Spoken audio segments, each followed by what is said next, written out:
ఇంతకు ముందు ఒకసారి గుర్తు చేసుకోయా బాబు, పులివెందుల ఎమ్మెల్యే, ఇంతకుముందు ఒకసారి గుర్తు తెచ్చుకో ఒకసారి. ఇవన్నీ చేసి ఈరోజు తిరిగి మా మీద ఇంకొకటి, నిన్న మొన్న సాక్షి పేపర్లో అదొక పాంప్లెట్ పేపరు, నా సాక్షి పేపర్లో ఈ వెహికల్ గురించి మాట్లాడారు, జగన్మోహన్ రెడ్డికి ఇచ్చిన వెహికల్ గురించి. అసలు జగన్మోహన్ రెడ్డి అన్న వ్యక్తి ఈరోజు పులివెందుల ఎమ్మెల్యే, కేవలం ఒక ఎక్స్ సీఎంగా ఉన్నందుకు గాను Z+ సెక్యూరిటీ ఇచ్చారు. గుర్తుపెట్టుకోయా, నీకు Z+ సెక్యూరిటీ ఇచ్చారు, టాటా సఫారీ ఇచ్చారని చెప్పి ఓ బాధపడిపోయావు. అవునులే, నీకున్న ఆస్తికి టాటా సఫారీ అంటే ఎక్కడ లెక్క ఉండదు అనుకో, అది వేరే విషయం. కానీ 2019లో నువ్వు సీఎంగా ఎక్కిన తర్వాత అప్పుడు ఎక్స్ సీఎం అయిన చంద్రబాబు నాయుడు గారికి, అప్పటికి 14 సంవత్సరాల ముఖ్యమంత్రి అయిన వ్యక్తి, అటువంటి వ్యక్తికి నువ్వు ఇచ్చింది టాటా సఫారీయే. ఈరోజు మీకు ఇచ్చింది నేను టాటా సఫారీయే.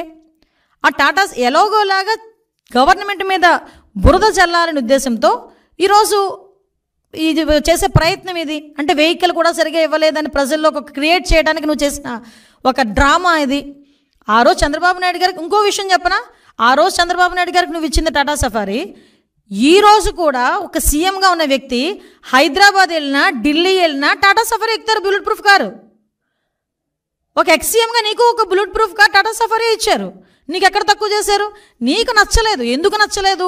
బయట ఉన్న ప్రజల్ని కనిపించట్లేదు, నీ ఎక్స్ప్రెషన్స్ కనిపించట్లేదు, నీలో నా మహా నటుడు కనిపించట్లేదు. నువ్వు బాధపడిపోయి నువ్వు వేరే కారు ఎక్కావు.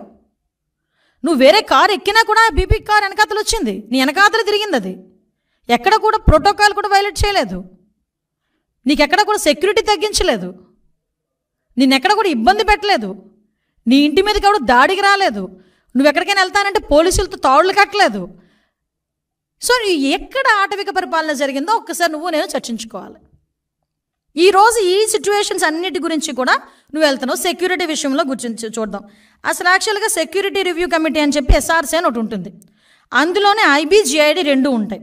వాళ్ళు ఫిక్స్ చేస్తారు అంత ఎవరికి ఎలాంటి సెక్యూరిటీ కావాలి, ఎవరికి ఎలాంటి సెక్యూరిటీ ఇవ్వాలి అనేది వాళ్ళు ఫిక్స్ చేస్తారు.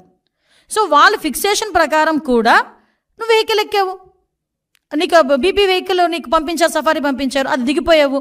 నీకు థ్రెట్ లేదా? రేపు పొద్దున్న ఏం చేస్తావు? ఎవడో నీ మనిషి ఏదో రాయి విసిరించుకుంటావు. నీకు అలవాటు కదా గులకరాలతో ఆడుకోవడం, కోడికత్తులతో ఆడుకోవడం. ఒక రాయి విసిరించుకుంటావు, అదిగో చంద్రబాబు నాయుడు గారు చేయించారని చెప్పి మళ్ళీ మాట్లాడడానిక? మరి ఎందుకు బీపీ కారు నువ్వు దిగావు? నీకు థ్రెట్ లేదనా? బీపీ కారు ఎందుకు దిగాల్సి వచ్చింది? నీ కారు ఎందుకు ఎక్కాల్సి వచ్చింది? అంటే ఏదో